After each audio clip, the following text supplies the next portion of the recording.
Hey, what's up guys? Today I'm going to be talking about how to set roofing appointments. The reason why this is important is because we have seen amongst hundreds of companies that we work with, one company could have a 60% appointment rate, while another company in the same market could have 93% appointment rate. Meaning, given two companies in a scenario, company A gets 100 phone calls, right? Homeowners who are looking for a roofing estimate, let's say, they would set 60 appointments out of those 100 phone calls. Whereas company B, given the same 100 phone calls, would set 93%. That's one of the companies we have seen. It's the highest record we have had for appointments. If I was to ask any of you who's watching, can you get your sales close rate from a 30% to 40% close rate?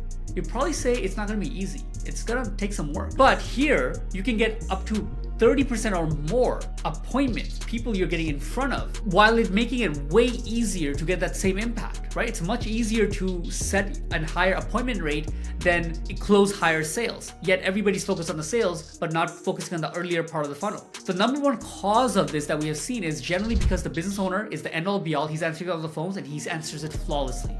Because you as the business owner can even ask questions to really verify, make sure it's not a one-legger and all this stuff that a general receptionist is not gonna be able to do, at least in the early stages of them without training and stuff like that. But then what happens is that same owner gets a little bit bigger. Now they have some volume coming in and they get a receptionist, but they never get trained properly. And then their appointment drops off and the business struggles, but the owner doesn't really know why, or maybe they have enough business coming in for several marketing they're doing, so it kind of like masks the inefficiency in the appointment setting. Anyways, with that being said, let's get into what are the tidbits that we have seen that make a big difference. Number one, first and foremost, is when somebody calls you, you want to ask them what is going on. So for example, somebody calls, hello, and then the person answers. A lot of times we see, they just say the company name and then just wait as if the person will magically know what to say, right? They'll be like, ABC Roofing. It's like, you could say a little bit more.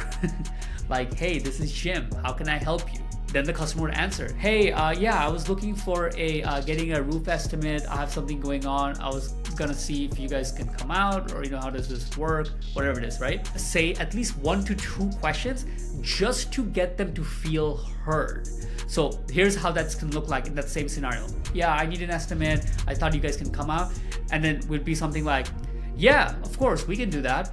We actually do free estimates. The estimate is free. Saying it twice, it really gets them in their head that it is free, like, rest assured. So you can say something like that, but what is going on exactly? That's the other question. Then they'll tell you like, yeah, I heard this, or I saw this, or something is leaking, or it's been really old and I think it's been time and I wanted to get a few roofing companies and see what's going on, stuff like that. Okay, gotcha. So it's just been old, and you just like say it back to them. And then one more, whatever, based on your company, your product, your market, whatever is like the thing that would help you decipher this is a serious customer and worth the time, whatever like that, I would ask one more. By 1 to 2 questions, the person now feels heard. They feel like they contact a company and they feel like the company understands what it is that you're talking about, and they feel like, yes, the place I called seems to be, they tackle and do the thing that I need to be done. All right, next thing is you're gonna have to gather the information. And usually a small transition will be like, okay, Sally, that sounds great. We're gonna be having to come out to you in a bit. I'm just gonna need a few things. So first of all, what's your last name? How do you spell it? Okay, cool. And where are you located? The address? Okay, you got that.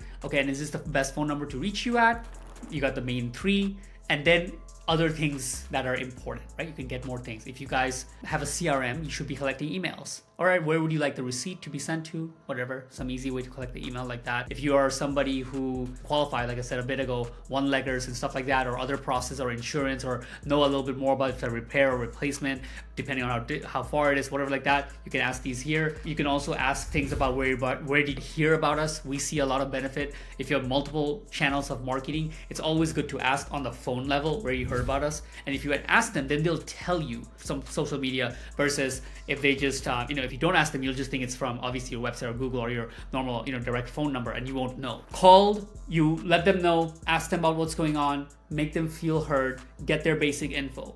At this point, you're good. And it's just about setting up a time. Then that would be something like, hey, we do mornings at 10 to 11-ish. We do afternoons at 2-ish, 12 to 2-ish. And then we also do late evenings, 5 to 7 p.m. Which one works for you? All right, so for us to come out, we have to make sure that the property owners that's on the lease is both present. So the home currently, is it both you and your husband? And then they'll be like, yes. And then they'll be like, all right, are you both gonna be available there at that time when we visit the home? They'll be like, yes. Point is to set the appointment right then and there. Last but not least, what we would recommend if you wanna go a little bit of the extra mile is to combat any remorse they could potentially have from that experience. Even if everything went perfect, you can send them a text. We recommend having a family photo if you're a relatively small company, right? It's just a picture that gets sent to them with a little description. Hey, Sally, really great talking to you. Looking forward to seeing you tomorrow at this time. This is me. I'm the owner. I'll be coming out myself. And then boom, it's like a nice thing with your family doing a thumbs up, and they get to feel that affection and connection and relate to you. It kind of just ends that entire thing with like, hey, this is great. Yeah, I'm looking forward to see Tommy now. It just has that, right? And if you're somebody, while watching this video so far, if you giggled a few times at how basic this is, I would highly encourage you taking a moment and going listening to your calls. Especially, you should be recording all your calls. If you gave them a script, 9 times out of 10, they're not doing all the little things in the script, which is very easy to monitor. You'd want to have a system in place that once a month, somebody spot checks, takes 10 calls in random that is over, let's say, a minute or 2, and just listens to how your reception is answering these phones. That's a process you want to have recurring. Somebody else does and gives you a report once a month. This is what I found. This is what the things. Here's the 5 things that we normally want to have, and she's only doing 4 or she's only doing 3, whatever it may be. Not to mention also record the set rate, right? That way you can see at any point, month to month, how many leads came in or how many phone calls came in and how many appointments have been set. Anyways, now I'm going too much into the other direction, but this is what the system looks like. It's not just you doing it, but having somebody else do it at a good quality and then ensuring that quality is kept up to a certain standard as time passes. Thanks for watching.